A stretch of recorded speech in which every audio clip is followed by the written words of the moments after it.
கரூர்ல அப்பாவி மக்கள் 41 பேர் உயிரிழந்ததுக்கு முக்கிய காரணமே டிவிகே தலைவர் விஜய் தான்.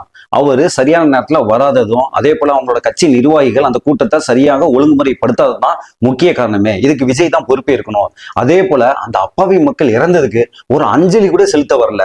நாங்களாம் ஓடி போனோம், ஐயோ இறந்தது அப்பாவி மக்களே அப்படின்னு சொல்லிட்டு துடிச்சு போய் தன்னோட கேள்வியால பயங்கரமா விமர்சனம் செய்யறாரு விஜய.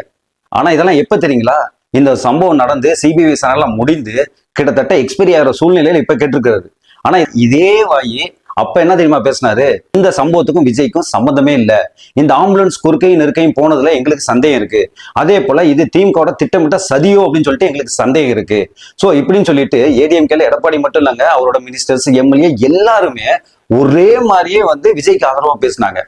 அதை விட இன்னொரு கொடுமை என்னன்னா, இந்த சாவுலையும் நம்ம ஏதாவது சாதிச்சிட முடியாதா அப்படின்னு சொல்லிட்டு சந்தர்ப்பவதியா இருந்தவர் தான் நம்ம எடப்பாடியாரு.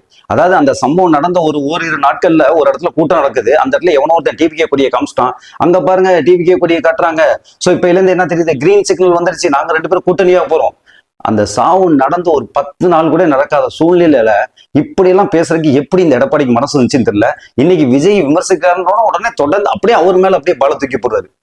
உண்மையாவே இதெல்லாம் நாக்கா இல்ல ஏதாவது ஊறி போன சாக்கான்னு தெரியல. இப்படி கண்ணா புண்ணான்னு கண்ட சைடுலாம் கிழிஞ்சிட்டு இருக்கு. ஆனா ஒன்னே ஒண்ணு தெரியுது, ஏடிஎம்கேக்கு எடப்பாடியை நம்பி ஓட்டு போட்ட நம்ம எல்லாம் சரியான பேக்கு.